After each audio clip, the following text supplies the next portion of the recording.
ਪਾਕਿਸਤਾਨ 'ਚ ਪੰਜਾਬੀ ਕੌਂਪਰਸਤਾਂ ਦੇ ਸਭ ਤੋਂ ਵੱਡੇ ਨੈਟਵਰਕ ਪੰਜਾਬੀ ਨੈਸ਼ਨਲਿਸਟ ਫੋਰਮ ਵੱਲੋਂ जी आया कि पठान बलोच मुहाजरा का जमहूरी हक है, लेकिन पंजाबी तासुब वधांदा है। पाकिस्तान की 60% आबादी पंजाबी है।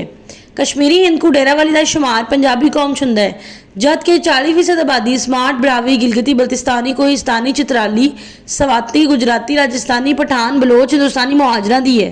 स्मार्ट, ब्रावी, गिलगिती बल्तिस्तानी, कोहिस्तानी, चित्राली, सवाती, गुजराती, राजस्थानी दे नाल पंजाबी कौम के तालुकात ठीक ने। पंजाबियों के पठाना, बलोचा, हिंदुस्तानी मुहाजरा के नाल तालुकात ठीक नहीं ने। पंजाबियों के नाल तालुकात पठाना, बलोचा, हिंदुस्तानी मुहाजरा ने खुद खराब किए ने।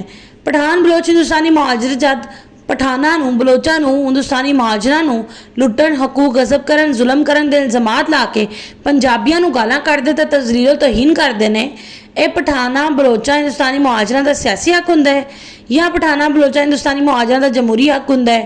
पंजाबी अगर पठाना, बलोचा, हिंदुस्तानी मुहाजरा तो पंजाबियों ते लाए जाने वाले इल्ज़ामात का सबूत मंगण, पंजाबियों ते लाए गए इल्ज़ामात का जवाब मंगण, पंजाबी कौम के सियासी, समाजी, इंतजामी, मुआशी, इकतसादी हकूक की गल करन ते पठान, बलोच, हिंदुस्तानी मुहाजर इस अमल नूं पंजाबियों की तरफों लसानियत फैलाना ते पंजाबियों की तरफों तासुब वधाना करार दे के पंजाबियों की तरफों इश्ताल फैलाना ते पंजाबियों की तरफों नफरत वधाण ते इल्ज़ाम लाते हैं ते पंजाबियों नूं लानत मलामत भी करते हैं। कि पठाना, बलोचा, हिंदुस्तानी मुहाजरा का पंजाबियों के नाल रवैया दुरुस्त है?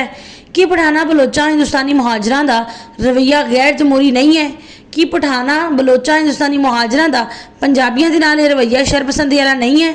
कि पठाना, बलोचा, हिंदुस्तानी मुहाजरा नूं पंजाबियों ते लाए जाने वाले इल्ज़ामात का सबूत नहीं देना चाहिए? कि पंजाबी कौम नूं अपने सियासी, समाजी, इंतजामी, मुआशी, इकतसादी हकूक की गल नहीं करनी चाहिए?